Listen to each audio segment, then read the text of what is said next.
Quem nos acompanha desde a primeira temporada sabe que adoramos fotografia e sempre que podemos trazemos profissionais da área para contar um pouco da sua vivência aqui no Toca Podcast. E um dos grandes nomes da fotografia do Brasil é aqui de Curitiba. Ele já viajou o mundo, fez várias fotos por todo o país, mas ainda tem muito o que explorar. E sim, gente, ele também, como nós, ama fotografia de natureza. Março, por sinal, é um mês excelente para fazer boas fotos e ele vai dar hoje todas as dicas para a gente. Zig Koch, bem-vindo! Muito obrigado pelo convite, é um prazer estar aqui com vocês aí falando de fotografia.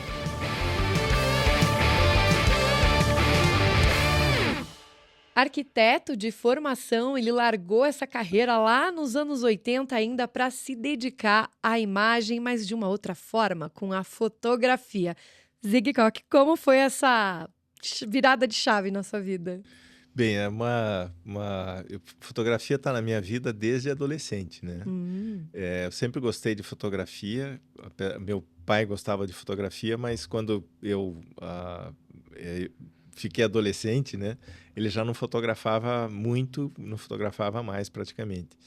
E eu não sei por que comecei a gostar muito de fotografia, tive a oportunidade de ter uma reflex, que era a câmera profissional na época, uma SP500, né, da Pentax.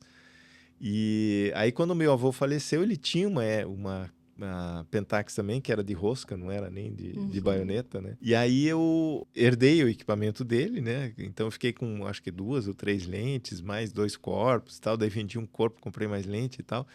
E fazia fotografia baseada nos livros de fotografia, que tinha os livros Como Fotografar, e tinha vários, vamos dizer, exercícios para você fazer com a fotografia, de iluminação, de abertura, de velocidade, para você entender o que é abertura, velocidade, que hoje é muito fácil, que você tem zilhões de tutoriais, né?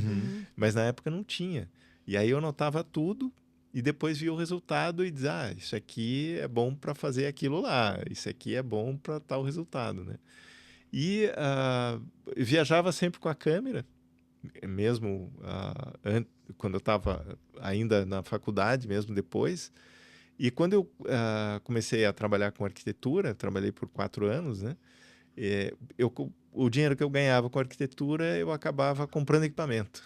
Então foi uma vamos dizer, uma coisa útil para a questão fotográfica, né? Então, eu sentia falta de algum equipamento, inclusive uma dica, né? Você nunca compra equipamento por impulso, sempre quando ele faz falta para você, né? Então, tal lente. Não, se ela está fazendo falta, você compra, senão boa dica. Não compre, né?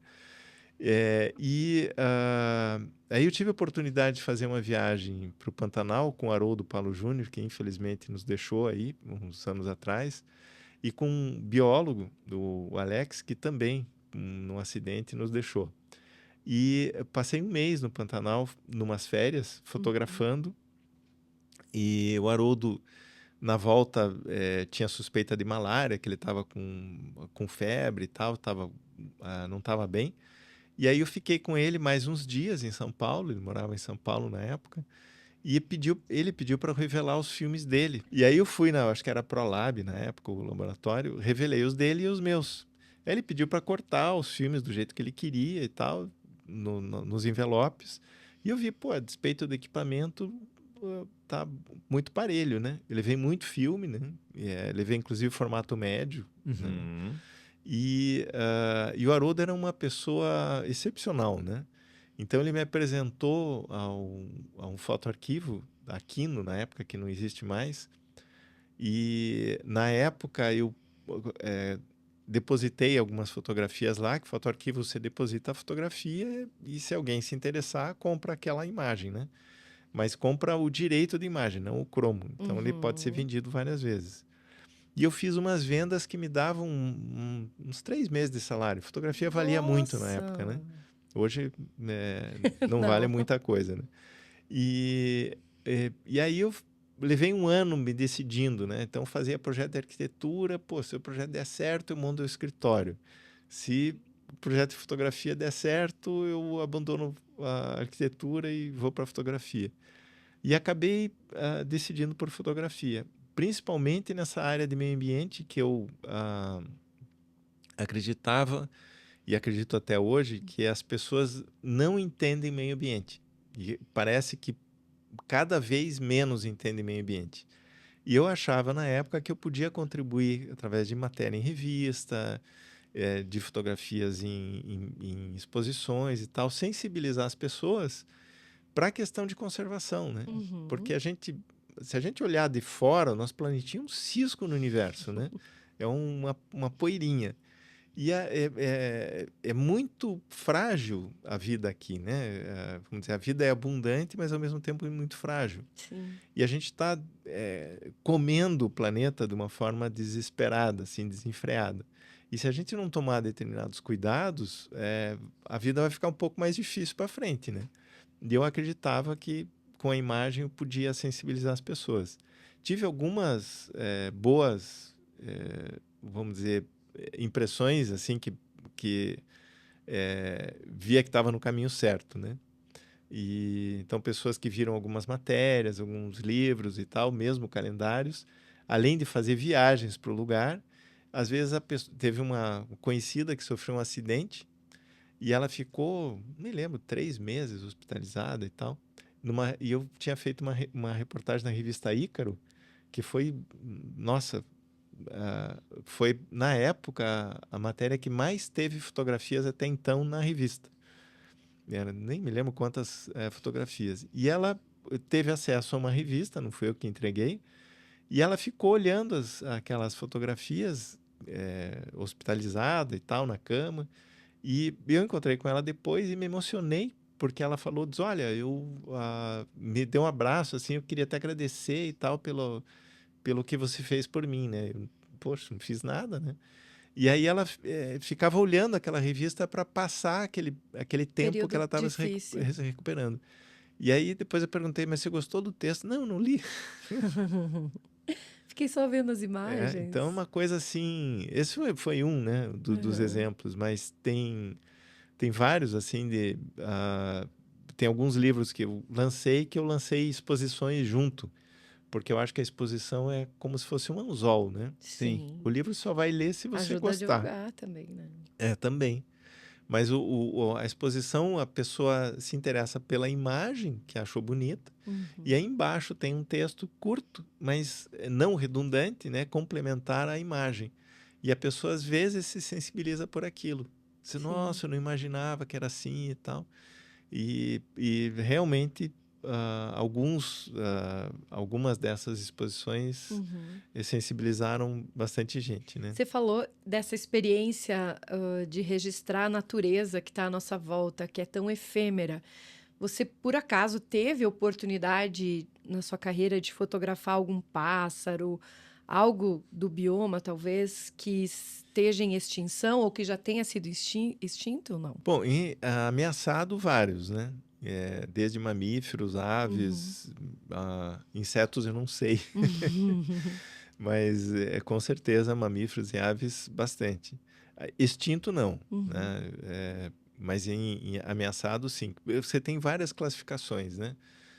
Tem vulnerável, não me lembro exatamente até o extinto propriamente dito, que não é visto há X anos, ele é considerado extinto, né? Como eram os guarás aqui que voltaram, né?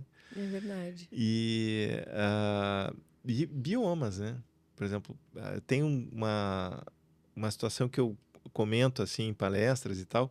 Meu pai era piloto e ele, na década de 50 e tal, ele pilotava teco-teco e o Paraná ainda era bastante vegetado, né? Tinha muita A vegetação. floresta de araucária também, né? Tinha muita floresta com araucária, os campos naturais, a floresta, outras florestas e tal. E as rotas deles, principal era Foz, Guarapuava e Londrina, que eram as cidades que tinha na época grandes, né? E ele, se ele passasse os campos naturais, né, que é os campos de Curitiba, os campos gerais de Palmas e Guarapuava, ou Guarapuava e Palmas, ele não tinha onde pousar. Então ele não chegaria no chão. Caramba! De tanta árvore que tinha. Hoje, provavelmente ele não saberia, ele já é falecido, né? Ele não saberia aonde ele via aquela maravilha. E eu, infelizmente, tive o desprazer de ver isso com os Campos Gerais. Que Eu pena conheci os isso. Campos Gerais como campos, hoje virou pinos e soja. Que tristeza isso, né? Essa transformação que a gente não se dá conta, né? Muitas vezes a natureza tá ali fora só para embelezar algo arquitetônico, mas é tão vulnerável que a gente não se dá conta de como a gente precisa ter essa responsabilidade de cuidar do meio ambiente, né? É que a gente tem uma frase que eu acho meio ridícula, né? O meio ambiente agradece. O meio ambiente não agradece ninguém, né? Não, né? Pois é. E aí, antes Que da gente a começar... ecologia agradece. É. Ecologia é que nem medicina agradece. Não, é um nome, né? É uma ciência. Ciência não, né? Não. A gente que tem que agradecer, né? Por estar conservando. Verdade. Porque é para nós. É para né? nós. E aí, antes da gente começar a gravação, a gente comentava aqui nos bastidores de um fenômeno que aconteceu aqui no Paraná. Se você não é aqui do estado, talvez você não tenha contato com essa notícia, mas foi muito interessante. Sobre o retorno dos guarás à praia de Guaratuba, ali ao nosso litoral do Paraná, que ficaram durante 80 anos sumidos. Hoje tem bastante. Como é que você vê esse retorno desses pássaros tão raros aqui para o nosso estado, que até então eram tão raros? Ele ficou aproximadamente 80 anos, né? Desaparecido, mas tinha uma população em Santos. E essa população, por um motivo que ninguém sabe, começou a vir para o sul. Migrou. Tanto que o nome Guaratuba acho que tem a ver, né, com os guarás que tinham lá Guaratuba, Guaraqueçaba. 100 anos atrás, é verdade. Aí você vai em Guarapuava, mas aí é o lobo-guará, né? Ah, lá é o lobo-guará. Então, o guará é vermelho, né? Sim. O nome guará, eu acho que é guarani, significa vermelho. E Legal. o lobo-guará é vermelho também, né? Então, por isso que é guará. Né? E hoje tem vários grupos de fotógrafos que vão até o litoral para encontrar essa ave que é belíssima, dá imagens incríveis, né? E você já esteve lá muitas vezes, né? Eu acompanhei a volta dos guarás, né, de 2008, fui até Santa Catarina, fiz foto dos ninhos, o mesmo ninho com ovo e depois com filhote, montando umas traquitanas lá no meio do mangue. Mas peraí, como é que faz para registrar o retorno de um bicho? Alguém ligou, o guará ligou? Olá, Zique, estamos voltando, espere por nós. Como que é esse retorno? Na verdade, eu sempre tive contato com cientistas, né? E ninguém trabalha sozinho. Biólogos e tudo mais, né? Exato. E um biólogo que eu conhecia, ele comentou dos guarás e eu falei, nossa, eu fotografei os guarás em Santos, né? Há muitos anos atrás, junto com o biólogo Roberto Bosson, que a gente estava fazendo uma pesquisa para fazer uma translocação, que seria pegar guarás de alguma região, que no norte tem muito guará, e trazer para cá para repovoar. E aí em Santos eu fui fazer a pesquisa junto com o Roberto Bosson e depois a gente foi para o Maranhão para fazer essa pesquisa. Né? E a pesquisa era assim, eu montei uma traquitana, que eu chamava de traquitana, com PVC, que era uma espécie de uma pirâmide, que eu colocava uma câmera para baixo, que era filme ainda, né? Sim, sim. E com disparo teleguiado. Nossa. Então tinha um sistema de disparo teleguiado. Né? E aí a cada 5 minutos eu disparava e fazia 3 disparos no mesmo lugar. Aí andava mais X metros, às vezes até meia cintura, assim, tinha que me ajoelhar no mangue, né? Eu e o Bosson. Por que isso? Para a gente conseguir mensurar a quantidade de crustáceos que tinha, para ver se aqui tinha disponibilidade de comida. Né? Como já teve guará, com certeza teria. Mas para a gente comprovar e tudo, né? Frente a IBAMA e tudo mais, tinha que fazer isso aí. Caramba! Só que aí ficou um projeto tão caro, que era para o Boticário na época, né? Que não foi para frente, né? Então isso, não lembro, final da década de 90, não lembro o ano, né? Então já faz um tempinho. E é muito interessante, né? E a gente vê eles voltando espontaneamente. Né? Teve alguma ocasião assim, em que você, no meio do projeto ali, de repente você optou por não fazer determinado registro, não fotografar algum animal, para tentar preservar ele no local ali? Já aconteceu esse tipo de coisa?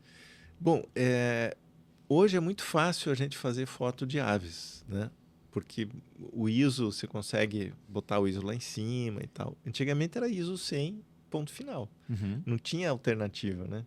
Eu não usava nem ISO 400, é só 100 e acabou. Aí qual que era a solução? Jogar a luz, né? Uhum. Como é que você joga a luz? Com flash. Claro. Então, como é que você vai botar um monte de flash num passarinho que Meu está a Deus 20 do metros céu. de você, né? Impossível. Então, o que eu fazia? Eu participava de equipes de pesquisa que capturavam as aves com rede de neblina, que é uma rede especial, que ela faz uma espécie de um saco, assim, que a ave cai ali e fica presa. Daí, de tempo em tempo, vai o biólogo, vê se tem ave, solta a ave, põe num saquinho, medem e tal, e soltam. Alguns levavam para o museu, infelizmente, né? E eu fiz uma barraquinha que dava mais ou menos o tamanho dessa mesa, que eram feitas com 2 mesas de acampamento. Minha mãe era excelente costureira e ela que fez baseado no projeto que eu fiz, vamos dizer, uma capa de pano com um fundo preto atrás, onde eu montava um cenário com um puleiro. E aí tinha as aberturas para pôr o Não flash. acredito que você E fez você isso. punha a ave lá dentro, rezava para Eu não acredito. ir no puleiro, e era tudo também com PVC, desmontável e tal. Meu Deus do céu. E aí eu tinha nos flashes, imagina, cada Mas flash... funcionou isso? Muito, Capaz. muito mesmo. Eu tenho, nem sei, milhares de fotos que eu fiz nessa barraquinha. Meu Deus, a barraquinha da foto do passarinho, gente. Eu não consigo. Nossa Senhora. Entre aqui. Como é que é aquela barraca da foto que tem nas festas? A máquina da festa que você entra lá pra dar foto lá? Tipo, só que de passarinho. Mini estúdio. E aí tinha o segredo de como se montar o puleiro, né? Que ele não podia ser paralelo, tinha que ser meio Claro. diagonal e tal, pra ave fazer pose. E tem foto que se jura que o bicho tá na natureza, né? Nossa, não acredito nisso. As primeiras fotos sem IA, tá? Que fique claro. Era um Photoshop natural, né? Natural, gente. Isso eu, na verdade, eu me inspirei, porque o sistema era completamente diferente, de um fotógrafo americano, agora me falhou o nome dele, que inclusive ele ficou cego de um olho por causa de uma gálbula, que ele foi ver na barraquinha dele e a gálbula, pim, furou o olho dele. E ele ficou cego de um olho. E então eu tinha cuidado de olhar para de longe, né? A mesma coisa, né? Ele fazia no chão, só que no chão é extremamente desconfortável. Então eu fiz, ela ficava numa altura, com um banquinho, né? Então eu conseguia fazer uma série de fotos ali, né? Meu Deus do céu. E às vezes tinha fila de passarinho para fotografar, né? Aí tinha que ter um ajudante, claro, sempre um biólogo, né? Para me ajudar tirar o passarinho e tal. Mas nenhum passarinho saiu machucado dessa experiência, né? Não, e às vezes, inclusive, quando o bicho estava muito estressado, a gente falou, não vai dar, solta. Porque... Era nessas ocasiões, vamos dizer, que você optava por não fotografar, no caso. O bicho está muito estressado, não dá, né? Uma coisa que eu sempre tento tomar o cuidado quando estou fotografando, até por não ser profissional, né? E eu acho que o hobbyista tinha até que ter mais responsabilidade com isso, de tentar interferir o mínimo possível, né? Às vezes no que está acontecendo, né? Porque no teu caso você está fazendo um estudo, né? No meu caso, eu estou gratuitamente indo até o local, né? Esse fim de semana mesmo nós estávamos ali no Passaúna. E do nada, nunca é do nada, né? Mas a gente caminhou e de repente, nossa, encontramos aquela árvore seca, bonitinha, com o que eu acho que era um martim pescador, alguma coisa assim. Sabe aquela coisa de tipo, cara, eu não quero atrapalhar ele ali olhando para, né? Porque eu não tô fazendo estudo nenhum, né? Eu tô ali gratuitamente. E é uma coisa assim que às vezes eu vejo que as pessoas não se preocupam, sabe? De estar lá e de não interferir, né? Nós fomos pro Jalapão uma vez e eu me lembro que a gente pensou em subir de drone em determinado lugar lá, fazer imagens e tal. E aí, foi nesse dia que bateu isso na minha cabeça, que o cara falou assim, então, a gente não costuma autorizar drone porque você vai influenciar no habitat deles. E eu achei isso de uma profundidade. Falei, caramba, né, cara? Será que todo mundo pensa nisso? Digo, esse tipo de desafio, isso chega para você que é fotógrafo profissional também? Como lidar com essas restrições? Como fazer para que, vamos dizer, você consiga fazer a fotografia sem, vamos dizer, interferir no mínimo possível, né? Uma coisa que se usa muito hoje é playback, né? Uhum. Que é você pegar a voz da ave que você quer atrair e passar para ela. E aí ela vem defender o território dela. Uhum. E aí, Boa dependendo, se ela, vamos dizer que todo dia vá o ornitólogo lá e fique fazendo playback para ela. Uhum. Ela pode abandonar o lugar. E abandonar um ninho se ela tá com ninho. Porque ela pensa, pô, se eu ficar aqui o cara vai me bater, né? Entendi. Aí vai embora. É verdade. Então, e às vezes o estresse muda a reprodução do bicho, que o bicho está muito estressado, que nem a gente, né? Se começa a ficar estressado, não quer saber de nada, né? Uhum. Então, a ave acontece a mesma coisa. Então, é preciso tomar muito cuidado também com o playback, né? Não usar demasiadamente para não É estressar. o tipo de coisa... Olha, Ixi. você vê como que é. Pensar e falar sobre isso nos traz reflexão sobre o assunto, né? Porque eu fico imaginando o que é o processo criativo hoje, né? Você contou um processo criativo que você fez num determinado lugar ali. Mas, vamos lá, você está no meio da selva amazônica, você quer ver lá um felino de médio, grande porte. Existe um processo criativo para tentar chegar até uma fotografia de um bicho desse? Você não vai ver. Não dá para esperar ele difícil, fazer né? pose, né? Não vai ver. Recentemente foi avistado um ali No Parque no do Parque Iguaçu, né? Iguaçu. No O Serra Parque do Iguaçu Iguaçu, tem bastante Volta lá. e meia aparece algum bichinho passeando lá. Mas pena que não é nos dias que a gente tá lá. A gente nunca tem esse azar. Ou então, pena Chega que lá não e é tem no dia que tem o fotógrafo pronto lá esperando, né? Pra tirar Acontece foto, né? contigo, ó, agora eu quero saber do profissional. Acontece contigo do passarinho bacana aparecer justo quando você não tá com a câmera na mão? Olha, acontece isso muito e aquela coisa assim, a hora que você tá acabando o foco, fazendo a composição, o bicho voa.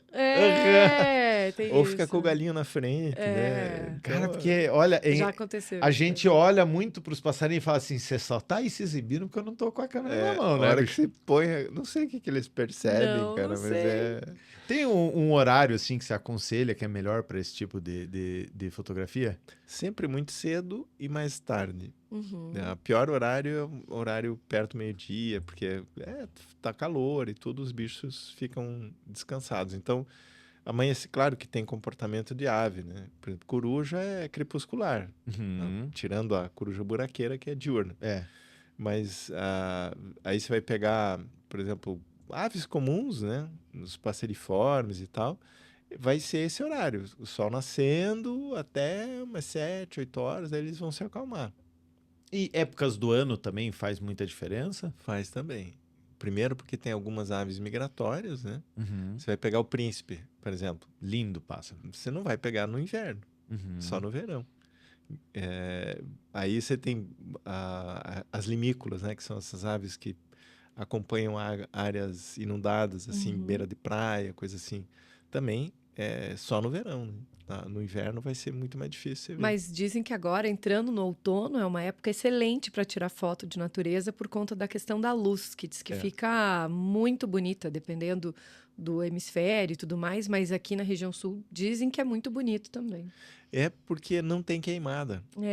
E tá tudo muito verde ainda, né? Por causa das chuvas.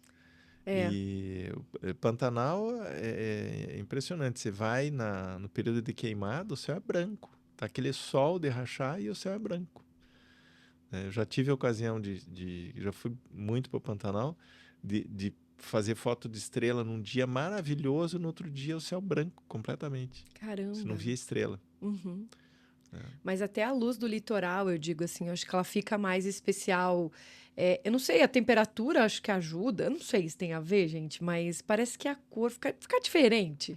Fica. O sol tá pegando diferente aqui, né? É por causa da inclinação, da inclinação, né? Do hemisfério. E tem aquela sul, coisa norte. também, né? A fotografia, num dia muito quente, você também vai ter essa diferença de muita umidade, né, levantando. Então tem uma série de coisas, né, dependendo da distância, do que você está fazendo, né? Época, né? Mas o céu mais bonito, pelo menos na minha opinião, inegavelmente é o céu de inverno, né? Eu acho, pelo menos é onde a pouca experiência que eu tenho com isso mostra, assim, é quando eu olho o resultado e falo, puta, show de bola. Bom, mas olha só essa mesa especial. Vocês estão vendo que ela tá toda paramentada aqui, né? Eu falei pro Zig assim, quando você vier da entrevista, traz aí uma câmera que você goste e tal, né? Olha quantas ele trouxe, e olha desde quanta coisa quando linda. fotógrafo gosta de uma câmera só, né, Zig? Não tem Quantas como, né? câmeras você tem hoje na sua coleção particular, Zig? Vamos lá. De filme, que eu não uso mais desde 95, de 2005, 11 câmeras. Né? 11 De câmeras. vários formatos, né? Tá. Que, para quem não conhece, né? Basicamente você tinha 3 formatos, que é o 35, né? Que é, Uhum. que é o normal, que é essas câmeras menores aqui. O formato médio, que era dessa câmera aqui, que essa, inclusive, é o menor do formato médio, Que né? linda. Que é 6x4,5, e formato grande, que é essa aqui. Grande formato. Que o tamanho dele é isso aqui, né? Isso aí é um filme pra essa câmera? Esse aqui, inclusive, para pôr o filme, você tem que pôr no escuro completo, né? Aham. Aí você tem o código aqui. Esse filme tá velado, naturalmente, né?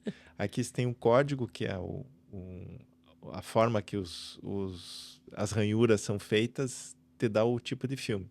Que legal. E sempre pro lado direito tá a emulsão. E aí você, no escuro, você põe aqui dentro, né? Fecha aqui, vira, né? Porque aqui tava filme batido. E aí fecha, e aí tem esse códiguinho aqui. Aí você anotava a lápis aqui, o tipo de filme, alguma referência que você tinha. Por exemplo, eu gostava de pegar o 3x, que é 400, Sim, sim. e bater com ISO 200. Hum. Aí eu usava o D76 diluído, mudando o tempo de revelação, né? E dava um filme super suave, assim, ficava uma maravilha. Ou ao contrário, né? Se puxar o filme, que é aumentar a sensibilidade, mas ele fica com um contraste maior, um grão maior. Apesar de que para ver grão nisso aqui precisa muita força. Porque é uma pose, vamos dizer, grande, né? O fotograma, né? Uma coisa que eu fico pensando, como levar uma câmera dessas para a natureza, né? Usa isso no estúdio, imagino. Essa aqui não, essa aqui é justamente a compacta. Meu Deus do céu. Você consegue pegar ela na mão só para as pessoas terem uma ideia? Essa aqui é a câmera, é só no Caramba. tripé, né? Sim. Então o filme vem aqui atrás, aí a lente tem o obturador, que é o obturador central Como aqui. ela é linda. O obturador é a marca Copol, que é uma marca... Aí a lente, você monta várias lentes num obturador desse aqui. Então, no caso dessa aqui, é uma 150, que equivale mais ou menos a uma 50 milímetros. Caramba, e tá muito bonita Tá a lente, linda hein? essa. Também. Essa lente é De que ano espetáculo, é né? essa câmera? Você tem ideia, mais ou menos? Ela não, eles fabricaram até vinha a época do digital, né? Uhum. Então porque qual que é a vantagem dessa câmera? Qualidade, porque se pegar o filme, se você pegar vamos dizer que fosse lá o 3x, ele era a mesma emulsão independente do tamanho do filme. Tá. Então, se você queria mais qualidade, você tinha que aumentar o tamanho do negativo ou do cromo, né? Do fotograma, no caso, né? Então, aqui, por exemplo, né, eu tenho preto e branco e cromo em formato grande, né? Então, esse é um 3x revelado exposto, aliás, com ISO 200. E tem um cromo ali também. Para quem não é da fotografia analógica, isso aqui, vamos dizer, tem muito mais resolução, entre aspas, né? Exato, nitidez, né? Porque tem o composto químico que vai no filme, aqui tem muito mais composto químico do que no fotograma menor, né? E aí acaba dando essa aparência de resolução, né? E esse aqui são 35 milímetros, né? Que aí é cromo, basicamente... Porque assim, hoje você pega cada um, é só ver a diferença de tamanho, né? Um negócio desse tamaninho, com certeza tem menos, entre aspas, muitas aspas, resolução do que algo muito grande, aí né? pega esse aqui, que esse aqui tá velado, né? Só para ver a diferença de tamanho, né? Então dá para ver, né? Olha só, e o cuidado em colocar a referência do que é cada foto em cada lugar. Olha como era diferente fotografar. Eu tinha um programinha que analógico, eu né? desenvolvi para fazer etiqueta. Hum. Então, essa aí é que estava em banco de imagem. Então, Aham. muitas não têm a minha classificação, né? Uhum. É que os bancos de imagem, quando passaram a Que ser legal. digitais, né? Eles devolveram os cromos Que linda. pros autores, né?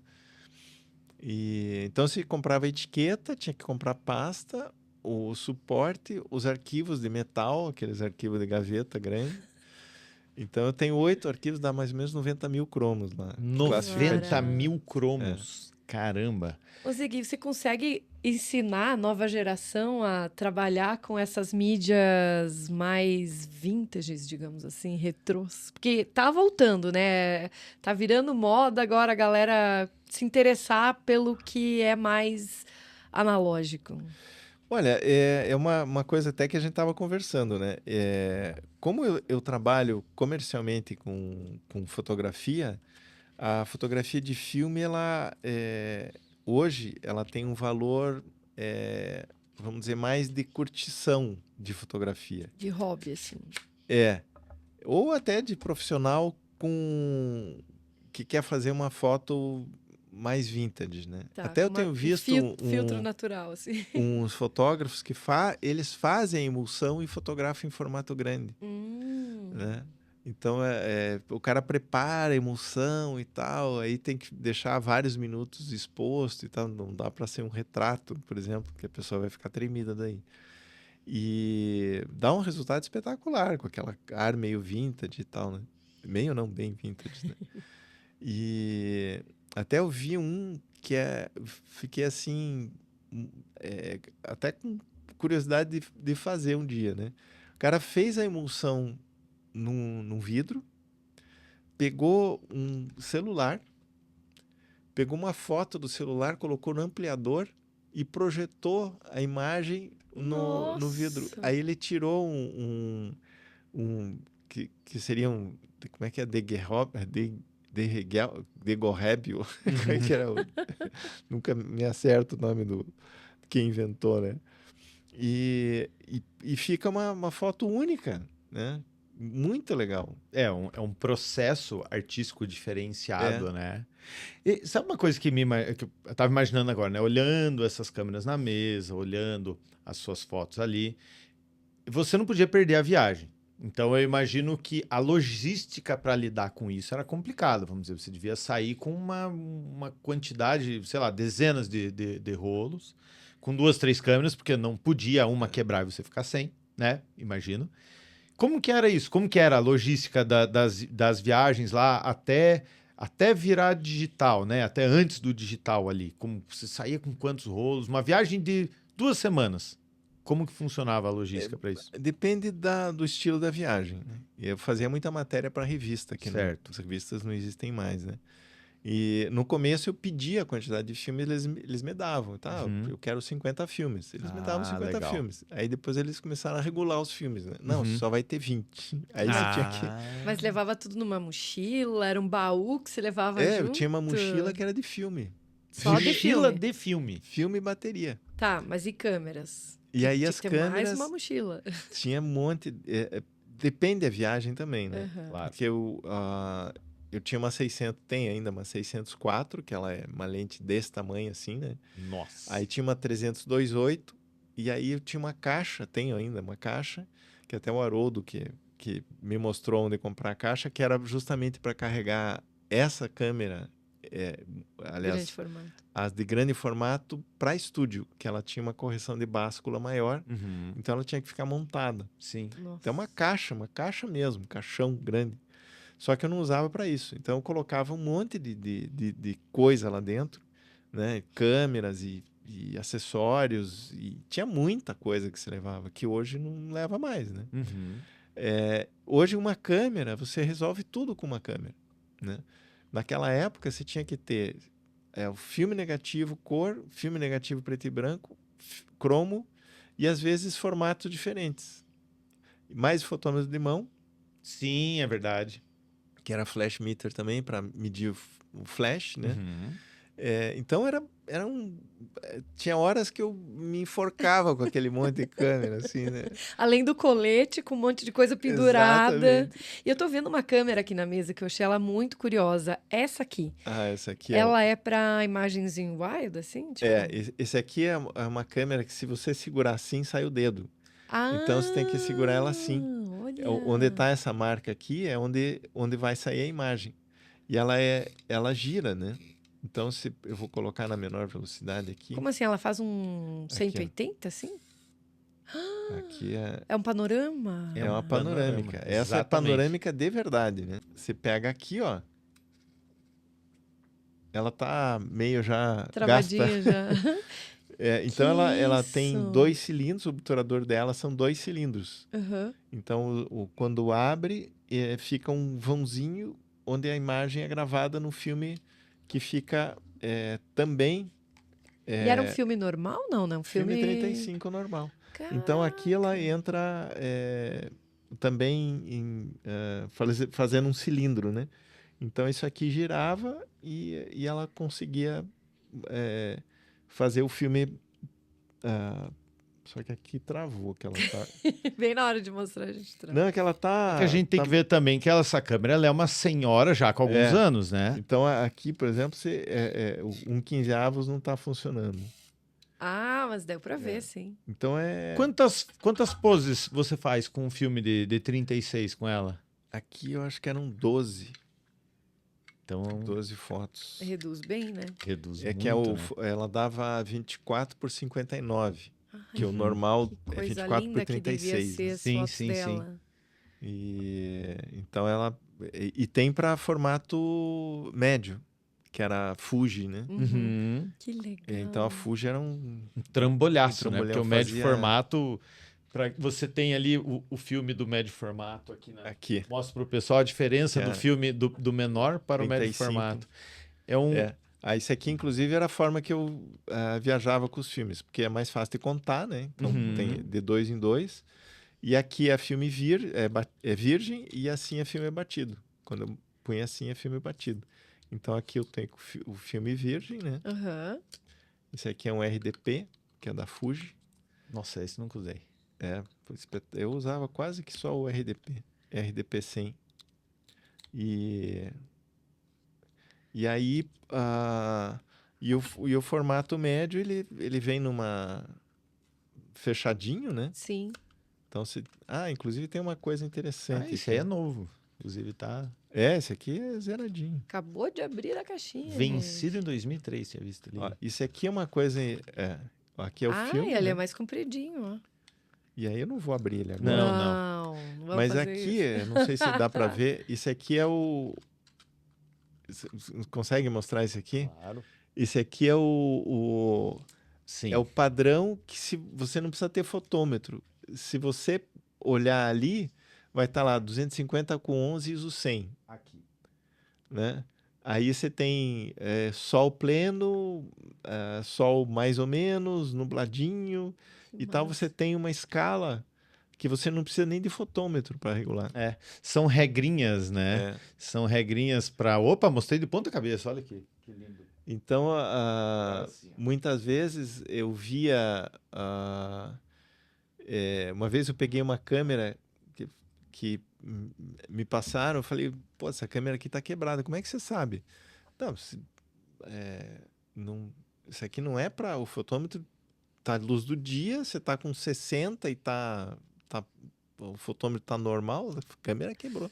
Aí o que era? Era esse aro aqui, que ele faz a emulação, né? Ele emula a abertura, ele estava travado. Uhum.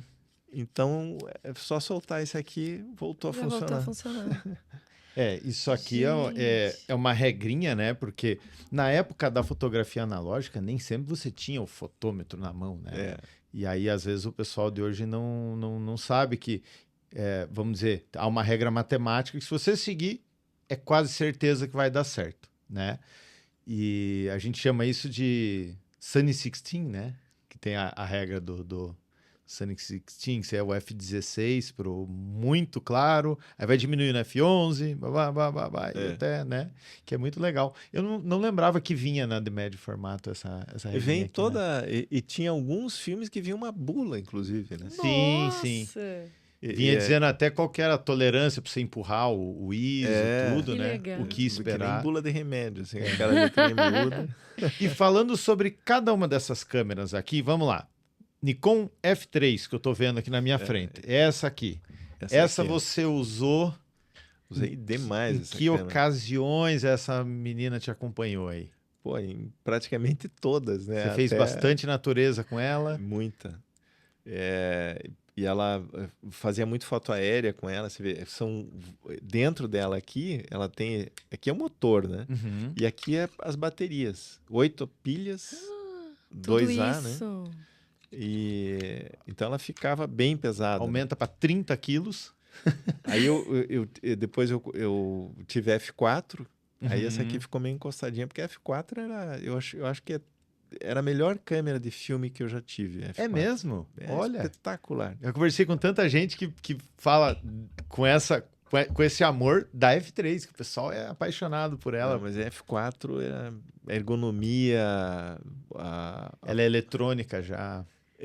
e a forma de você trocar você fazia tudo com o dedo só. Uhum. Né? Se trocava de manual para automático, para a prioridade de abertura de velocidade, de manual, super rápido. Você falou que você fazia fotos aéreas com ela, apesar de ser pesada e tal. Você era daquele tipo de fotógrafo que se pendurava na porta do helicóptero? Ou como é que era essa experiência de antes do drone? Eu sempre gostei de voar, né? Sim, teu pai piloto, né? Eu sou brevetado também, mas já venceu meu brevet.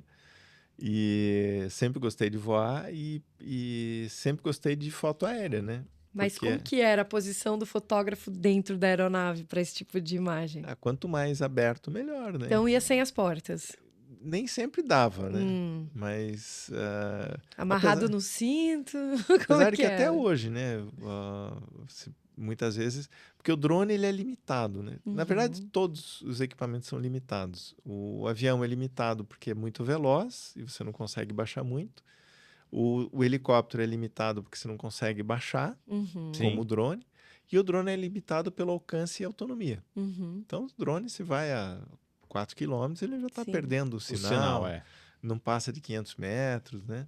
Então, você está, por exemplo, na base do Marumbi, você não consegue subir para o topo do Marumbi, porque é mais que 500 metros. Né? E eu já fiz muita foto de helicóptero do Marumbi, né? Mas já passou algum susto? Já. Conta aí! Susto sempre existe, Tô né? doida pra saber esses medinhos aí. Eu fiz eu fazia foto para uma empresa a Camargo Schubert, que faz atlas de vento. Olha! Então, eles... É engraçado, né? Atlas de vento. Atlas de vento. Eles certificam o vento. Porque o vento, ele vamos dizer, a área onde tem potencial eólico, ele é feito... É vendido, né? E é vendido... acho que é na Bolsa de Valores, eu não sei, pelo maior valor, né? Só que o cara tem que saber o que ele está comprando, né? Então tem que alguém ir lá e... Então ele tem que certificar que aquele lá tem potencial para não sei quantos megawatts e tal período do ano, à noite é mais ou menos. Sim, é uma avaliação do poder do vento naquela... ali, né, É uma no perícia, lugar. literalmente, né?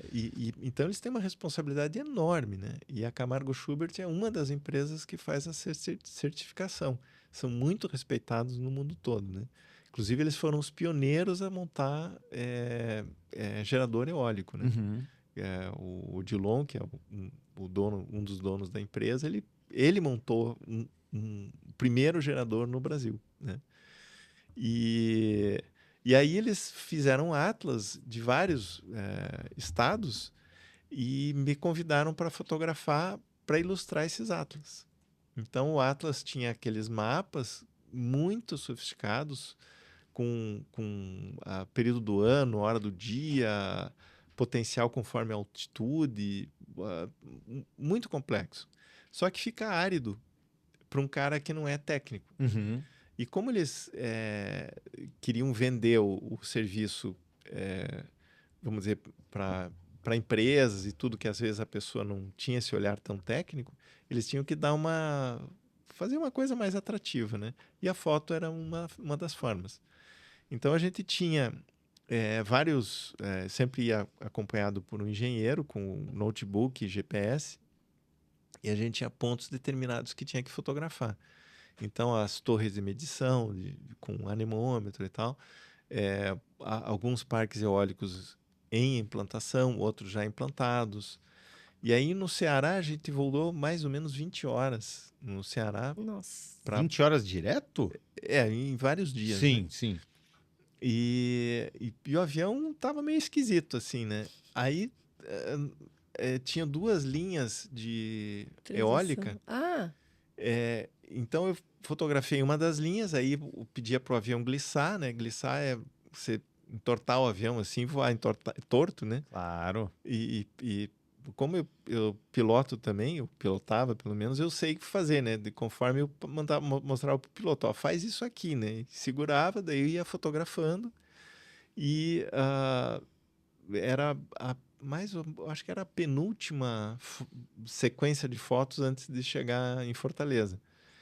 E a gente foi para a praia, tinha a praia no final dessa linha, e aí mais ou menos uns 5 segundos antes de eu pedir para ele virar, daí fazia uma curva de grande, né, de grande inclinação, e deixava o avião meio glissado para fazer a foto dessa última série.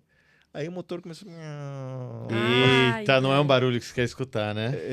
Mas olha, e a gente tava assim, se tivesse apontado para, vamos dizer, andado 100 metros, talvez 200 metros para frente, ter feito a curva, a gente tinha se arrebentado, porque não tinha onde pousar, né? Aí ele fez um 360 em cima do mar, com o motor tossindo, e pousamos na praia. Caramba! Nossa! E não te deu vontade de sentar no lugar e falar, dá licença, deixa que eu resolvo isso aí. Não, eu falei, então botei a câmera no chão, falei, bom, seja o que Deus quiser. Agora né? Vamos rezar. Caramba! E aí... Perrengaço, hein? O piloto, muito experiente, tudo, fez um pouso muito bom. A gente empurrou o avião perto de umas casas, que era Praia da Baleia, uma praia linda.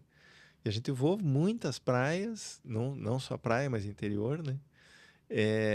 Completamente deserto. E para a gente chegar nesse lugar, a gente sobrevoou, eu acho que uns 30, 40 minutos, lugar que você não via nem rastro de gente, assim. Era caatinga, direto. Se caísse lá, ele estava morto.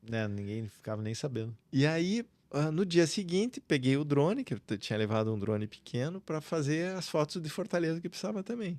Aí, voando, comecei a ouvir um barulho de teco-teco, baixei o drone, né? E aí, o engenheiro que estava comigo disse, pô, Ziguel, como é que era o nome do cara? Agora me fugiu o nome do... Era um avião do cara, o cara decolou. Só que a hora que ele passou em cima da gente, ele reduziu o motor e o motor começou a tossir.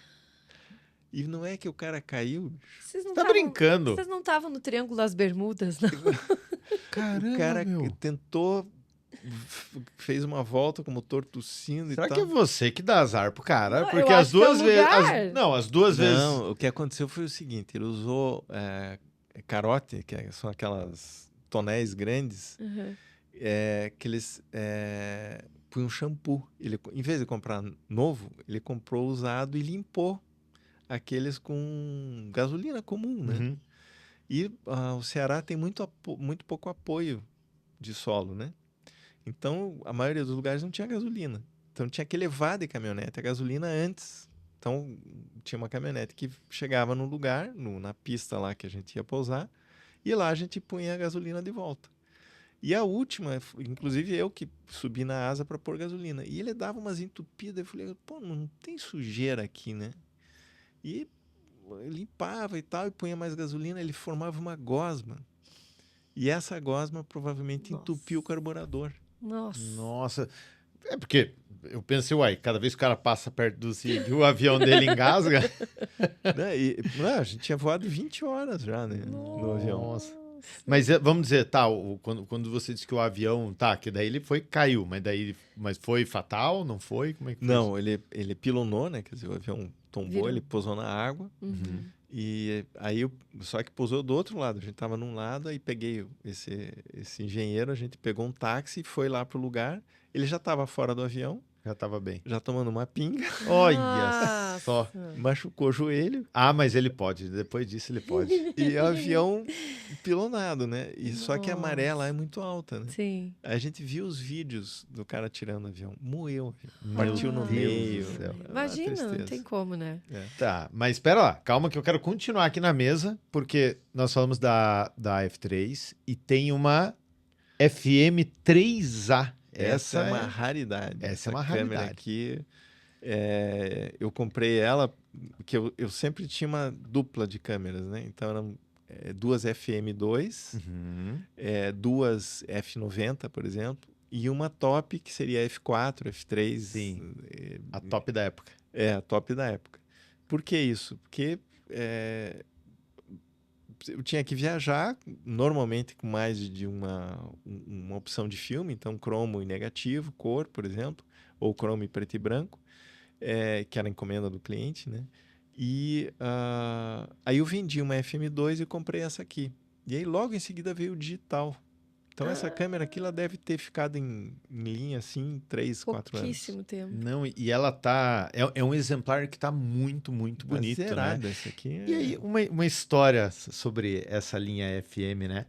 Certa vez eu fui num antiquário, a pedido de um amigo, para avaliar uma analógica que estava oferecendo para ele lá. Na verdade, ele ia avaliar só a lente. Quando eu cheguei lá, eis que o senhor que atende lá, ele tinha umas FM2, e eu olhei assim, umas FM2 com uns buracos. Eu falei, uai, do que é esse buraco aqui? Presta aqui a tua FM3A. Ele tinha um buraco debaixo aqui, né? E no obturador que eu vou abrir, ele tinha um buraco na lâmina de baixo. Credo. Então, vou mostrar aqui, né, para vocês. Tem as lâminas aqui, como vocês estão vendo. Logo debaixo tinha um quadradinho. Então, esse buraco com o quadradinho de baixo, aí eu falei, nossa, mas que diabo é isso? Eu perguntei, de onde essa câmera? Que adaptação é essa? Ele falou, essas eram as câmeras que foram os primeiros radares de Curitiba. Nossa. E aí, esse negocinho embaixo, esse buraquinho, é porque abaixo dela ia mais um maquinário que projetava a velocidade que o cara estava passando para que saísse junto no filme, porque afinal era contra a prova de que o cara... Desculpa, contra a prova não, era a prova de que o cara estava Acima da velocidade. acima de 40 por hora no radar, por exemplo. E aí ele tinha que ver a velocidade. A velocidade tem que sair junto no fotograma. Que Olha isso. só. E aí uma outra vez, foi lá de novo, cara, tava com mais uma, e eram FM2 que eram usadas as primeiras câmeras, então, e não sei como que era uma adaptação para aquilo ficar lá, e aí depois de um determinado horário ia alguém lá e passava recolhendo os rolos.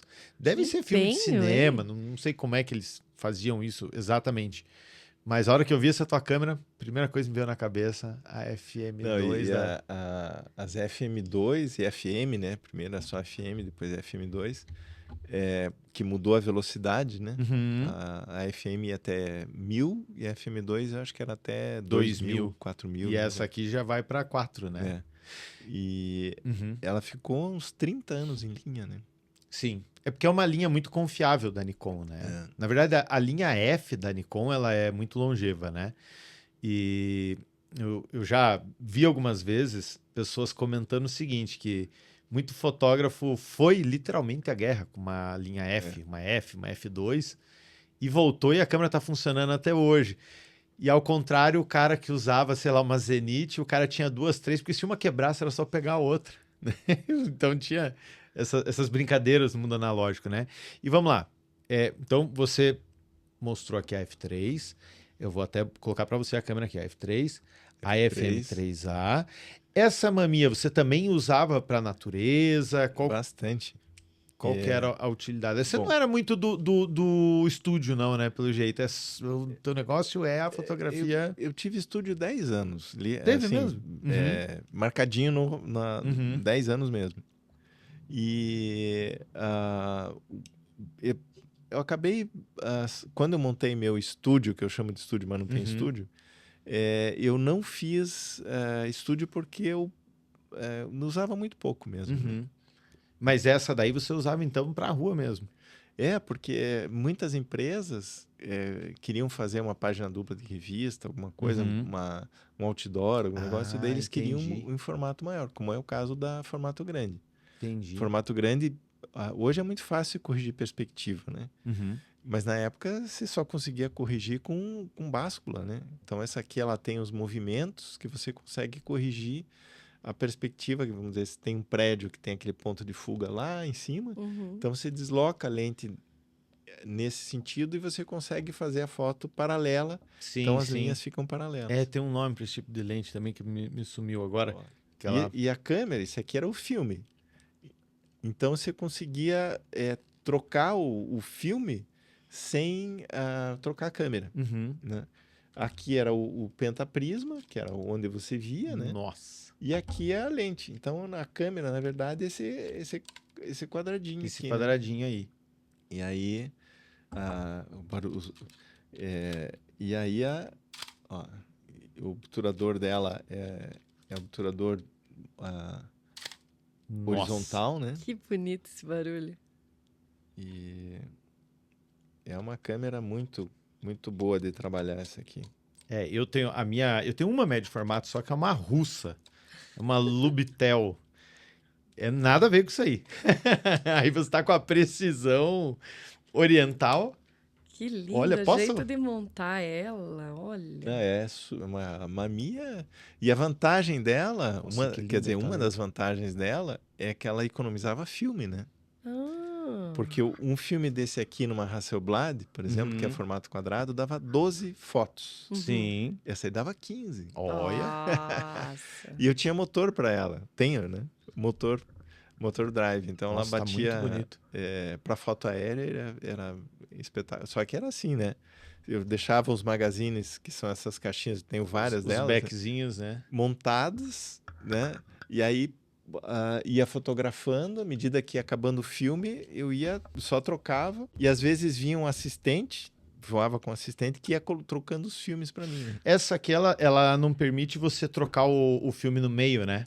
Essa aqui. Não. Porque tem algumas que, se não me engano, as Hasselblad dá. Tem algumas que tem esse back, né? Que você consegue fechar e trocar, esse aqui né? Você fecha aqui, né? Você fecha aqui. Você bateu uma foto, você quer? Você abre aqui, põe aqui atrás, né? Aí o filme está exposto. A hora que você fecha aqui, você pode tirar. Pode tirar. Então, no caso desse, eu deixei aqui, né? Que você punha isso aqui para ver o tipo de filme. Sim, sim. Então, aqui, por exemplo, se eu tô com outro back desse aqui, eu ponho, bati uma foto. Sim. Aí eu troco. Sim. É que a hora que você mostrou, eu tava olhando para a câmera. Com licença, posso... Porque se eu não... Ó, se eu deixar ela aberta aqui, né? Peraí. Só que ela... Aqui, quando ela tá fora do... Ela só vai sair fora mesmo. E aqui o filme... você colocava o filme aqui atrás, né? Então, é super fácil. Posso... coisa Só massa. o backzinho dela aqui, com licença. A hora que você tirou, eu tava olhando pro monitor aqui e não cheguei a ver certinho. Legal. Ó. É que ela, você fecha, né? Aí ela tem uma trava que quando você acopla ela na câmera, ela libera para você tirar essa tampa. Que legal. Senão você pode, por engano, abrir e velar o filme. Vê, né? A fotografia é um negócio que, para resolver problemas, né? O problema do fotógrafo, para tornar ágil, que seja, né? Qual for a demanda do fotógrafo, há um projeto, uma coisa de desenvolvimento, né? Que parece que você resolve todos os problemas sempre com uma boa solução, né? Isso aqui é espetacular, eu acho, né? Essa câmera, ela tem fotômetro nela? Tem. E tem, inclusive, o modo automático, se quiser, né? Porque tem muita média formato que não tem, às vezes, o fotômetro. Daí aí é diferente a pegada, né? E tem essa mais moderninha aqui. Essa aqui é tua parceira. Essa aqui é que eu uso. Hoje eu uso essa aqui, né? Uma Z6 III, é uma câmera espetacular. É mirrorless, né? Então ela não tem mais espelho. Que essas câmeras todas têm espelho, né? Então, para quem não conhece que é SLR, né? Que é Single Lens Reflex. Daí, quando veio o digital, virou DSLR. Sim. Então, o espelho é esse aqui, né? Então, vem aqui, aí é projetado, ele bate a imagem aqui, é projetada aqui, e com isso aqui, que é um prisma, você vê a imagem que está projetada aqui, né? Então, é assim que as câmeras funcionavam, né? E hoje a tecnologia dessas mirrorless, ela dispensa o espelho, né? A minha Z50 já é mirrorless também. Ela tem É. às vezes 50, vamos dizer, é a mirrorless pequenininha, né? Formato APS. Eu APS, adoro isso. ela, acho ela levinha, consigo fazer boas fotos com ela. E o APS, o que é, né? Que é Advanced Photographic System. Ele foi desenvolvido para popularizar a fotografia. Porque essas câmeras, elas são grandes, né? Sim. São. E aí o filme é grande, tudo. Então, eles desenvolveram uma câmera com formato menor. Quando você diminui o formato, tudo encolhe, né? A prova está aqui. Sim. Então, essa aqui é uma 150, que equivale a uma 50. Essa aqui é uma 80, que equivale a 50. E essa aqui é uma, vamos dizer, não está com a 50, mas se tivesse, ela estaria mais ou menos desse tamanho, né? Então, quanto maior a câmera, maior tudo nela, né? Sim. E você é daqueles fotógrafos assim, que fala, não, eu faço tudo no 100% mais mecânico e manual possível, ou você é adepto a essas, por exemplo, a usar os recursos de autofoco para pássaros, né? Como que você, Zig, lida com essas tecnologias aí? Bom, quando veio o autofoco mais preciso, né? Eu abandonei foco manual nunca mais, né? Tem muita gente que faz isso também. E essas câmeras, o foco delas é absurdo. Você não consegue acompanhar, né? acompanhar. Eu era muito bom de foco, né? Uhum. Então tem foto de golfinho pulando que tá no foco e na mão. Manual. No bipartido ali, né? Exatamente, que é o telêmetro, né? Que para quem não conhece, né? É uma imagem que ela fica bipartida, quando ela está inteira, ela está no foco. E é vamos dizer, uma rodinha que é dividida no meio, né? E essas câmeras têm o telêmetro eletrônico, né?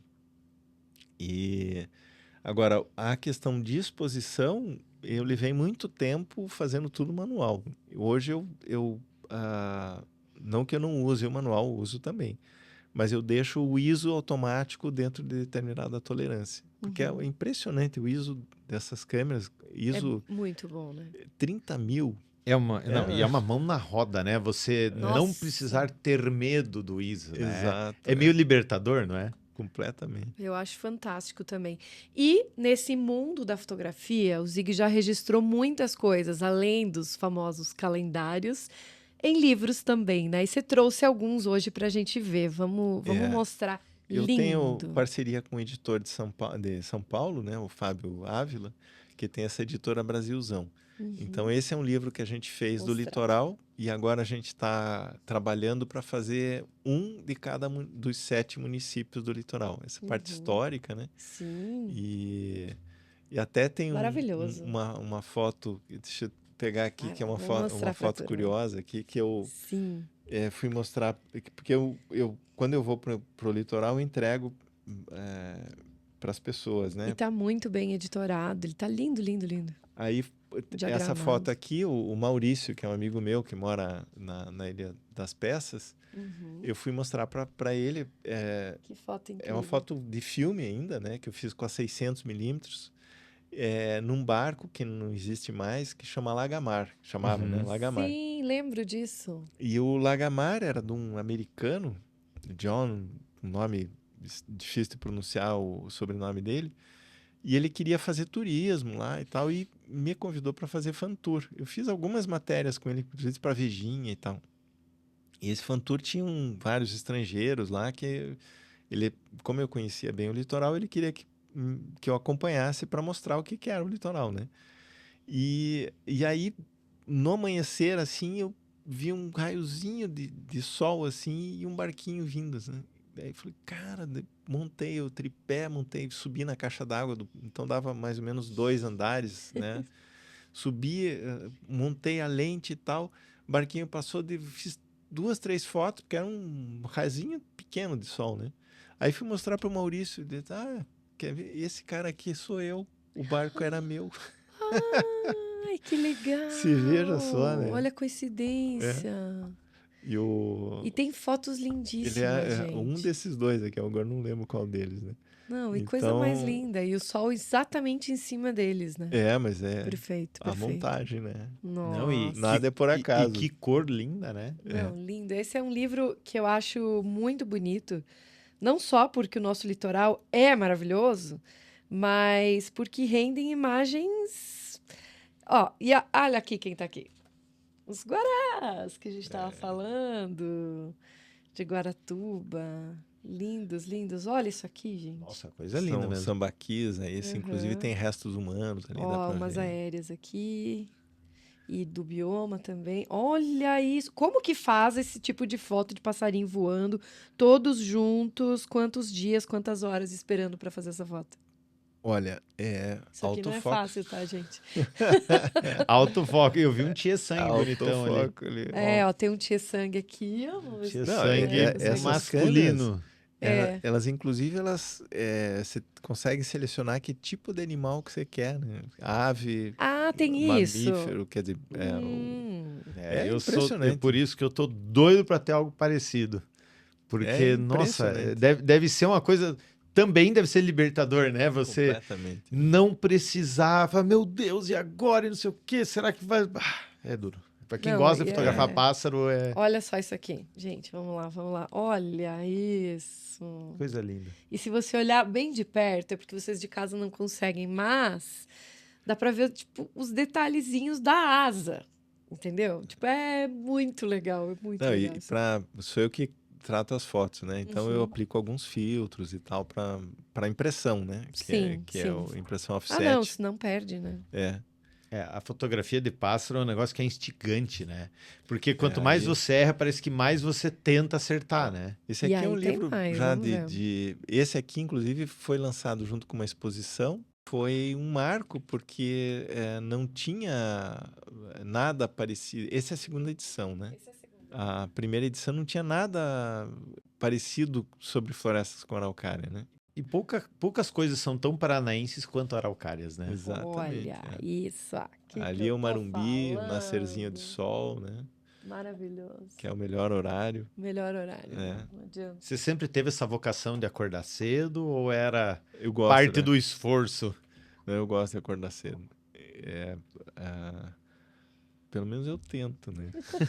Faz E parte. esses livros todos, com certeza, estão esgotados já, né? Ou ainda existe algum Não, esses exemplar? tem. Ainda tem. Esses, por exemplo, esse do litoral não está à venda, Uhum. né? E esse é uma tiragem limitada. Foram Esse do feitos Pantanal. 60 ou 50. Nossa, gente. Amor, acho que nós temos que ir pro Pantanal. Esse é um livro Nossa, que coisa desses linda. de Olha a tiragem definição limitada. disso, gente. Então eu fiz mais para um registro meu da minha história no Pantanal, né? Então Nossa, começa justamente sério. com Haroldo e tudo, né? Uhum. No texto. É um livro Isso. mais fotográfico, Nossa, tem coisa Olha algum... isso aqui, gente. Lindas. E eu adorei que você colocou a onça pintada na contracapa. Hein, Zig, aí mata uma curiosidade minha. Porque com certeza é curiosidade de boa parte Olha, esse daqueles aqui que, enquanto ela vai mostrando ali, eu vou te Paisagens do perguntando. Paraná. aí, ó. Legal. O pessoal que tem esse gosto pela foto de natureza e tal, porque transformar isso num livro é um grande desafio, né? Sim. Existe, vamos dizer, algum tipo de financiamento para isso? Ou primeiro o Zig teve que ir lá colocar dinheiro no bolso para depois vender? Como que aconteceu para você isso? Eu sempre fiz livro financiado, né? Uhum. Nunca... hoje, com essa parceria com o Fábio Ávila, o Fábio é muito bom editor e muito bom de venda também, né? Certo. Mas é muito difícil. Uhum. Pois é. Então, você Porque é aprovar o caro projeto isso. é fácil. Uhum. Você conseguir o patrocínio é difícil. Ah, sim. Então, uma época, a lei federal nossa aqui, aliás, a municipal, era um perfil diferente. Então, era como a lei federal funciona. Então, eles não veem o mérito, né? Eles veem o projeto, se está, vamos dizer, Dentro do orçamento, tá ok e tal. Não, projeto absurdo, eles aprovam com ou sem cortes, né? E hoje, na prefeitura, o que dá a impressão é que existe uma certa censura. Não sei se dá para chamar de censura, mas saiu da prioridade, digamos. não só como exemplo, né? Provavelmente no Paraná eu sou o fotógrafo que mais fez livro, talvez um dos que mais fez exposição, se não o que mais publicou em revista, talvez um dos que mais deu palestra, e a nota minha é 6 na prefeitura. Então, fica, cara, assim? como é que... E aí eles dão, pela notinha que você recebe, eles você pode ou não pegar o patrocínio, né? Entendi. Nossa. É como eles classificam, né? Então, eu desisti da lei municipal porque ela, para mim, não funcionou, né? Sim, sim. Recentemente, quando eu fiz alguns livros pela lei municipal, antigamente, inclusive o pessoal da fundação falou: você precisa apresentar mais livro porque você é super correto, faz a prestação de contas e faz livros maravilhosos e tal. E hoje eu não consigo fazer um livro pela municipal. Caramba, né? Então, aí eu desisti, né, de municipal. E são registros tão lindos que eu tô impactada aqui. São vários animais. Por exemplo, essa de estrela ali, ó. Essa aqui, gente, é uma foto que muitos fotógrafos tentam reproduzir esse Van Gogh natural aqui. Van Gogh natural, mas boa não definição. é tão fácil assim, né, Zig? Quantas horas para fazer essa foto? Esse aí é uma curiosidade, porque antigamente, né, com filme, era uma exposição que você deixava longa rolar, né? Hoje não, você faz várias fotos com tempo de 30 segundos, sem intervalo entre elas, e depois monta em software. Então você consegue, vamos dizer, você sai com a lanterna iluminando. Sim. E depois você se apaga nas partes que você aparece. É muito bacana. É a evolução até da própria técnica fotográfica, né? Que, de certa forma, vai facilitando, né? E no analógico, vamos dizer que havia ainda um desvio que você tinha que fazer um cálculo de compensação de tempo, né? Exatamente. Que acima de um determinado tempo, ou enfim... Você obrigatoriamente precisa... tá olhando, já estava mostrando para a câmera. Você obrigatoriamente precisa fazer uma compensação para nem estourar e nem subexpor, né? Complicadíssimo. Eu foto assim de noturna analógica, eu nunca... Essa daí nunca nos aventuramos não, nessa. Não. Eu dou... Um dos cursos que eu dou é justamente foto de estrela, né? E é muito legal, né? É legal. Astrofotografia. Mas é astrofotografia com câmera simples, não é para fazer Júpiter, nada disso, né? Para fazer esse tipo de foto. Certa vez eu tentei fazer Júpiter com uma lente de 300mm e Júpiter não, tentei fazer Saturno. Ficou desse tamaninho assim, ó. Não, era Júpiter mesmo. Não, era Saturno. A grandona. É que tem os anéis, né? Saturno. Não, mas era Saturno. É porque eu lembro de Júpiter também. Saturno saiu assim, a melhor... E eu tava com tripés, que vergonha aquele meu tripé. Que não segurava a câmera e a lente. Então, aquele tripé que a câmera vai dormindo. Isso. Então, a única foto que ficou mesmo assim, certinho, que ficou nítida, você só vê assim, desse tamaninho, a bolinha e os do lado, assim. Você sabe, ficou coisa linda. Borrãozinho desenhado depois, né? Não, mas enfim, né? Eu acho que o importante é tentar, né? O primeiro passo é você querer fazer e falar... Tomar a iniciativa e falar, vou fazer. Falando nisso, se você também sonha em ser a estrela do teu próprio podcast, você precisa conhecer os estúdios da Toca. Sim, gente, hoje é possível você alocar o teu espaço e montar o teu próprio projeto, convidar amigos, convidar os teus parceiros, teus clientes e abrir essa oportunidade para um bate-papo para todo mundo assistir. Porém, com qualidade de áudio, de câmeras, e por isso que os estúdios da Toca estão aqui patrocinando o nosso projeto, apoiam o nosso projeto e tá aqui no coração do Centro Cívico. Então a gente tá com o contato aqui embaixo para você. Tem sempre um preço legal, um pacote bacana para realizar, tirar do papel aí o teu projeto. E também a gente tem o Estúdio 2 aqui à disposição para vocês, trazer o seu fotógrafo, o seu videomaker e também fazer aquela sua sessão de fotos novas para o LinkedIn ou trazer as suas câmeras aqui para fazer seus testes, fazer fotografias do jeito que você quiser, ok? Tá aqui o nosso contato, nosso Instagram também, chama a gente lá e marca a tua hora para conhecer sem compromisso.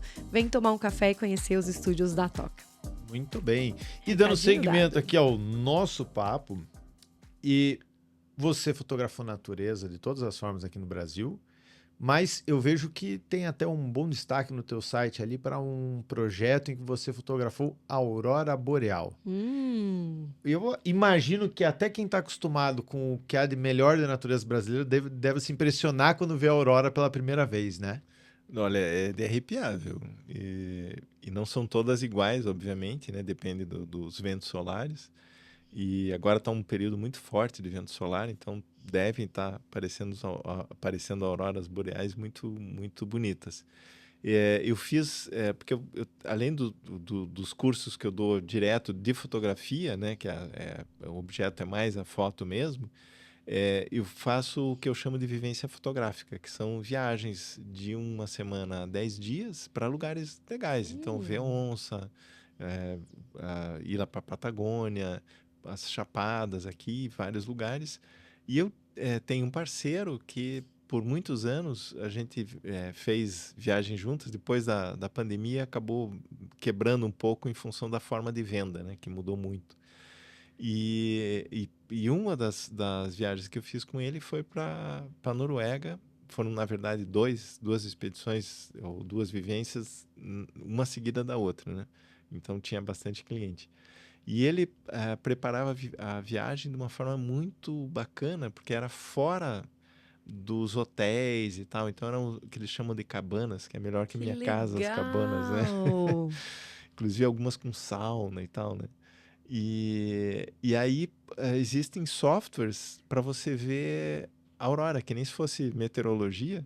Sim. Para você ver aonde que vai estar a aurora e mais ou menos a intensidade delas. Então você diz, nossa, amanhã vai ter a aurora bacana e tal. Aí você se desloca para o lugar para ver a aurora. E assim, é muito frio, né, cara? A gente chegou a pegar 30 negativo, né? Então a média era 10, 15, mas 30 negativo dói, né? Mas, e você hoje julga que é mais fácil acordar 4 horas da manhã para fotografar passarinho ou passar o friozão da Noruega para ver a aurora boreal? Olha, a vantagem é que lá você não precisa acordar cedo, né? Porque é verdade, dependendo da época do ano. Eu cheguei em começo de fevereiro, eu lembro que meio-dia o sol estava a 4 graus. Nossa! Então o crepúsculo é aquela coisa interminável, assim, aqui você corre para pegar o crepúsculo, né? Sim. Lá não, era aquela coisa que demorava 2, 3 horas, assim, até ficar totalmente escuro, né? E o equipamento para fotografar a aurora boreal? Vamos dizer, precisa ter algo de especial? Porque a galera chega lá achando que vai tirar aquela foto incrível com celular. É possível isso? Olha, tem muito celular hoje que faz fotos muito boas, só que a qualidade não é a mesma coisa que... Então, se olhar na telinha do celular, parece nossa, bom. Que lindo. A hora que você vai botar imprimir alguma coisa e tal... Não sai. Não tá lá essas coisas, né? São câmeras comuns mesmo, né? Você tem que tomar alguns cuidados, por exemplo, se levar um saco plástico, botar ou tampar bem a câmera. Essas câmeras, elas são a prova de chuva, né? Não a prova d'água, mas a prova de chuva. Então, elas são muito lacradas, muito bem fechadas. E então, você consegue entrar nos lugares e não estragar a câmera, porque ela vai embaçar inteira, né? Então, você entra com a tampa. Então, ela está lá 10 negativos, você entra num lugar que está 20 positivo, sim, né? Sim. Ela vai embaçar inteira. Uma condensação. E então, a recomendação é você botar num saco plástico, deixar algumas horas lá, ou um tempo necessário para ela esquentar, né? E aí você pode abrir e tal, sem problema. Eu não tive problema nenhum com as câmeras, inclusive eu achei que as baterias iam durar menos. A Nikon se provou... Que Mas assim, em super relação robusta. à lente, eu preciso de lentes ultra caras ou com uma lente de kit dá para brincar na aurora boreal Dá. tranquilo? Claro que mais luminosas melhor, obviamente. Sim, Claro. sim. Mas dá tranquilamente. Com essas F4, porque hoje os kits da Nikon vêm com lentes F4, que é muito bom, porque você tem a mesma abertura Aham. em toda o range de distâncias focais, né? Uma F4 dá para ir de boa. Dá para ir. Ainda mais com essas câmeras mais modernas, que o ISO, você pode subir bastante o ISO. A única coisa tem que ter um tripé bom. Então. Esse é um equipamento Não, mas essencial. eu aprendi. Agora eu tenho um tripé mais estável. Essa aqui, inclusive, tá sem, que eu tirei, que fui fazer umas fotografias e não precisava do suporte. Mas é interessante você ter aquele suporte de engate rápido, né? Sim, eu sim. tenho aquele... O Um quadradinho. imãzinho, assim? Não, o quadradinho. Ele encaixa... é outro. Você tem vários modelos, né? Eu hoje eu uso o sistema da Arca Suíça, que é um rabo de andorinha, Uhum. que é a rabo de andorinha, ele é aquele base de pirâmide, assim, que você encaixa e trava, né? Tem o Manfrotto, tem aqueles que também são hexagonais, uns quadradinhos. Cada marca tem um sistema. E eu acho essa Arca Suíça boa porque ela prende muito bem, né? Eu tenho vários, porque daí eu coloco um em cada câmera, e nas lentes que tem suporte no meio da lente, eu tenho também. Então... O Arca Suíça, ele é bem... Dá para usar em várias marcas, né? Exatamente. Ele é meio genérico, assim, né?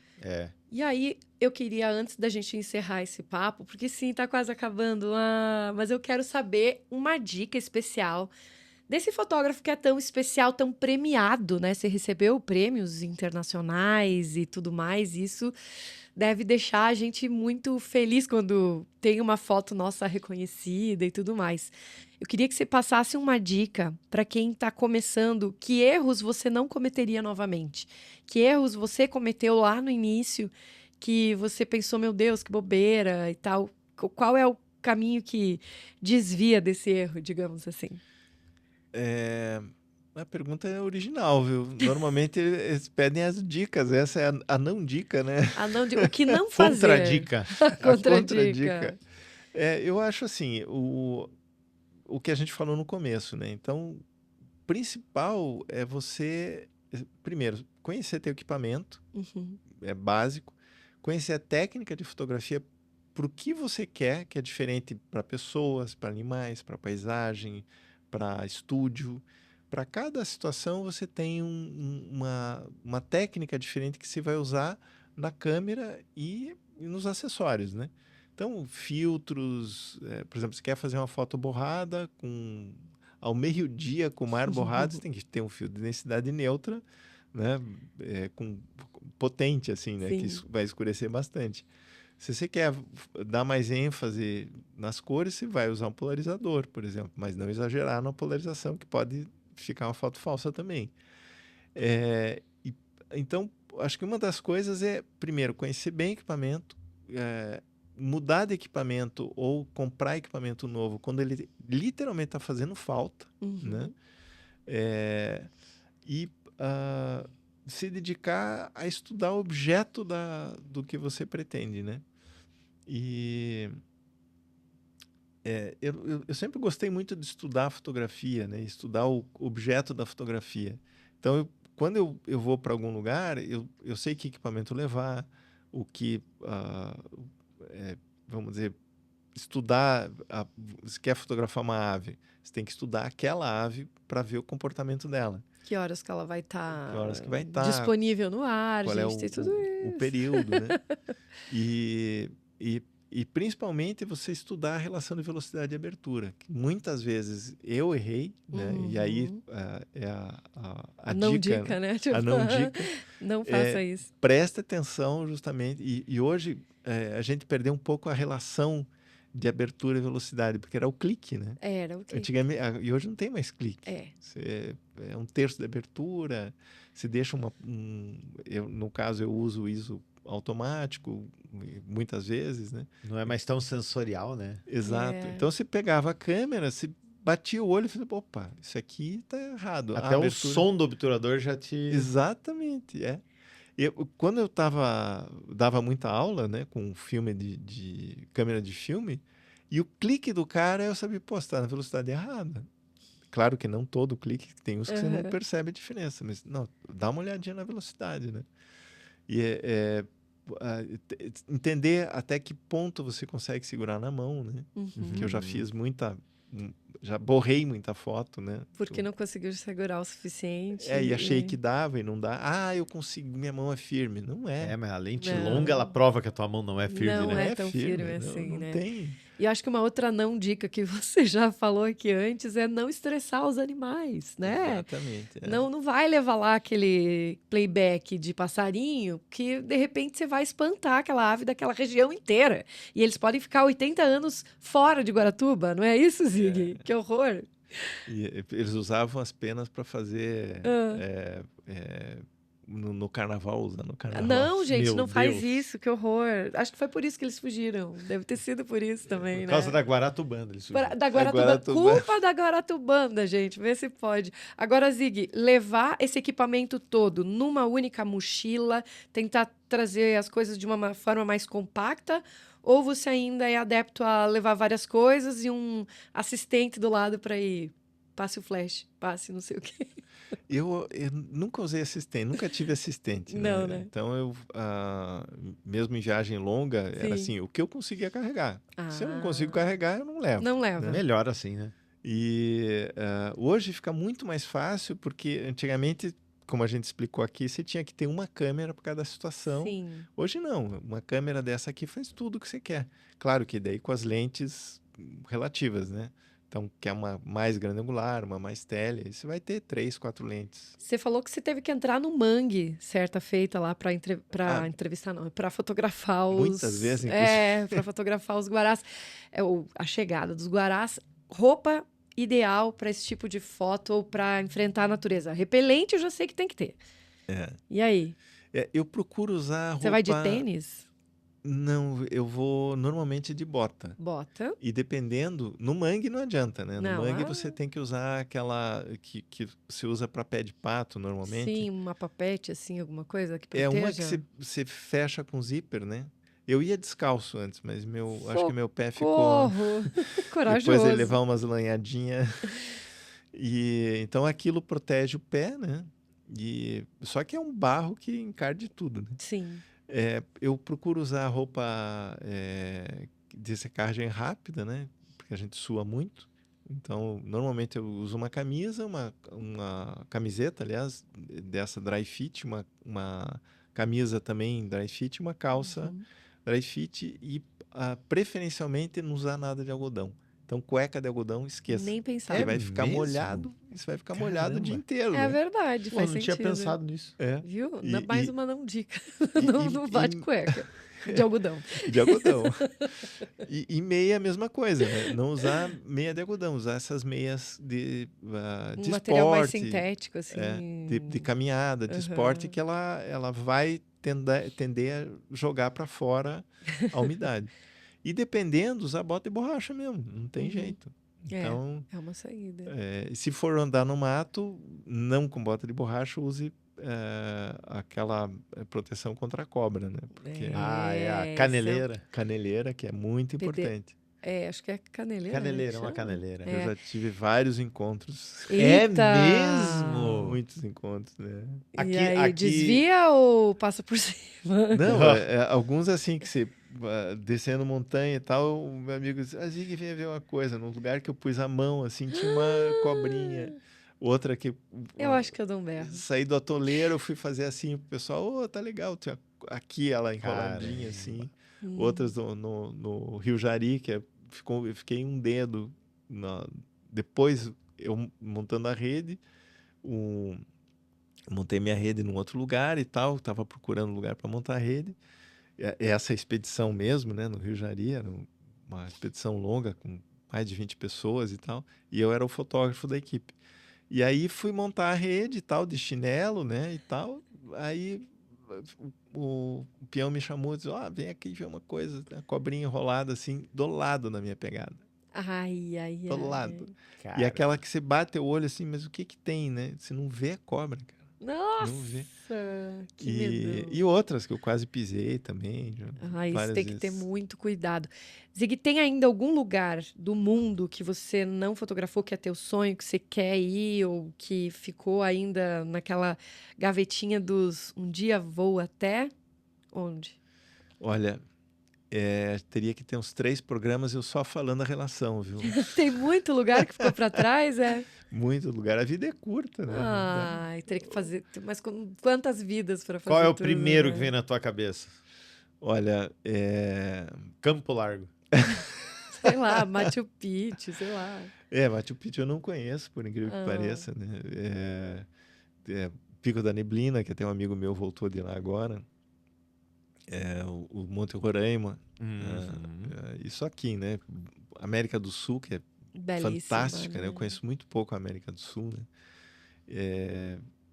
E América Central, a vários países da África, né? Eu só conheço a África do Sul. Oriente, né? Que tem coisas muito lindas lá. Então, Eu queria conhecer Ilha de Páscoa. Sério, queria fazer esse voo até lá e conhecer esse lugar que eu acho essa é uma que tá na místico. lista também. Tá na lista também? tal? Você olhou pra mim, o meu é o Polo Sul. Paulo Sul? Polo Sul. Você quer ir lá no gelinho? Eu quero ir lá encostar o dedo no gelinho lá. E dizer, ó, cheguei aqui no sabe, fim do mundo. Meu pai que era engraçado, né? Porque meu pai era piloto, adorava voar, e quando ele tinha férias, ele ia viajar. Então, o negócio dele era viajar, né?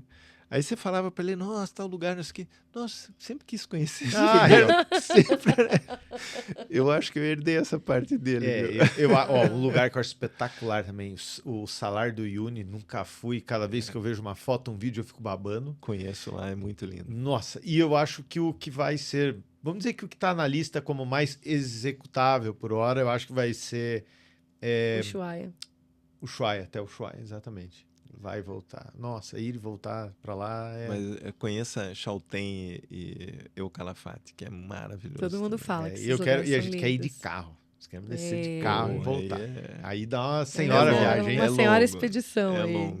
Acho que vai uns na 30 fila. dias aí de férias pra gente conseguir. Zig, Mas tá na lista. obrigada por você ter topado bater esse papo com a gente, contar um pouquinho da tua história. E para quem quer entrar em contato contigo hoje, assim, para te chamar para uma palestra, para uma aula, como que faz? Bom, pode ligar para o celular, né, que é o 41999693692, ou mandar um e-mail para zig, Z-I-G, né, arroba zigcoch.com.br. Beleza, aí E o site? O site, bom, tem o naturezabrasileira.com.br, que tem o meu banco de imagens, né? Tem os calendários, né, que a gente faz já há 32 anos também. Aliás, obrigada, a gente ganhou um lindo teu também desse ano, 2026. E a gente faz todo ano o calendário e já estamos programando o ano que vem já. Muito bom. Show de bola. É isso aí. Se você gostou desse papo, deixa um likezinho aqui que vai ajudar a engajar, vai fazer com que o algoritmo do YouTube leve essa conversa para mais pessoas interessadas em fotografia. E se você gostou muito, considere se inscrever no canal, ver as nossas outras entrevistas e também outros conteúdos que nós temos aqui também, porque nem só de conversa de fotografia vive a Toca Cultural, nós temos também muita cobertura de show, temos bastante viagem registrada aqui em vídeo, tenho certeza que você vai gostar. Dá essa moralzinha pra gente aí, tá bom? Zig, muito obrigado por ter vindo, espero que nós conseguimos fazer mais uma conversa aqui, quem sabe a gente depois não traz você e mais algum amigo aí pra conversar. Eu acho que ótimo, vai ser muito legal. Eu sou o Paulo, essa foi a Lana, você está nos estúdios da Toca, um abraço, até a Semana próxima que vem. conversa. Tchau, tchau, gente.